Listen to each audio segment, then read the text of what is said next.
দেখুন কচুর মাঝখানের যে পাতাটা ওগুলো নিয়ে এসেছি গাছ থেকে তুলে, এবার এগুলোকে ছাড়ানো হবে।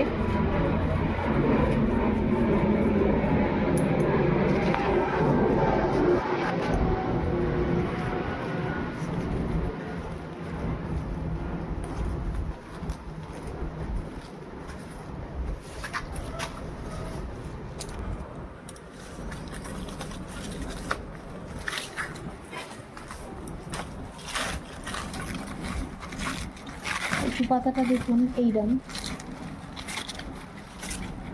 এবার এই শিরগুলো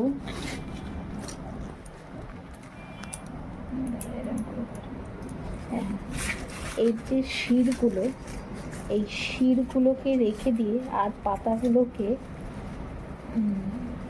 করে কেটে নেব। এই যে এরকম কুচু কুচু করে কেটে নিয়ে আমি দেখুন এইরকমভাবে গামলার মধ্যে করে রেখেছি। এই যে এরকম গামলার মধ্যে করে রেখেছি।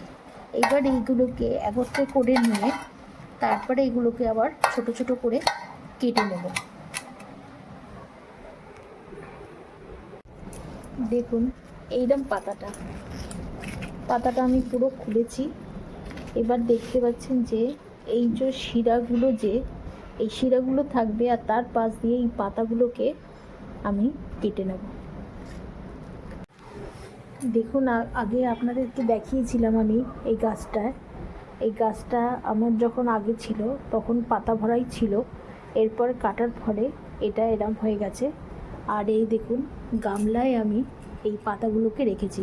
এইবার এই পাতাগুলোকে একত্রে করে নিয়ে আবার শাকের মতন করে, শাক যেরকম কাটি আমরা কুচি কুচি করে, ওরকম কুচি কুচি করে আমি একটু কেটে নেব।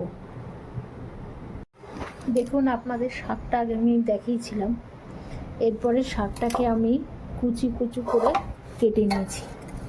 এই যে কুচি কুচি করে কেটে নিলে আরও বেশি ভালো স্বাদ হবে, আরও বেশি ভালো খেতে লাগবে গরম ভাতের সাথে।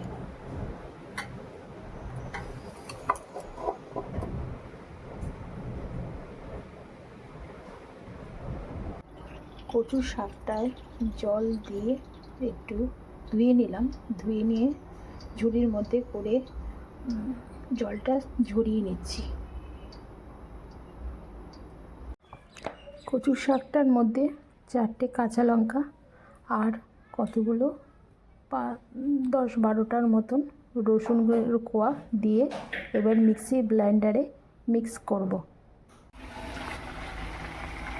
সর্ষের তেল দেওয়ার পর কালো জিরে দিয়ে ধোঁয়া একটু উঠছিল, খুন্তি দিয়ে নাড়ার পরে কচু শাকের বাটা এই মিক্সিতে যেটা করেছিলাম সেটা দিয়ে দিলাম। এবার দিয়ে ক্রমাগত নাড়তে থাকতে হবে। নাড়তে নাড়তে যখন একদম পুরো এটা শুকিয়ে যাবে তখন রেডি হয়ে গেল কচু শাক বাটা।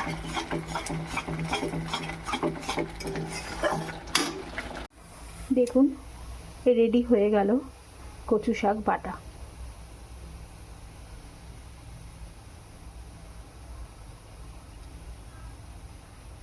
আমার এই ভিডিওটা দেখে আপনাদের কেমন লাগলো আপনারা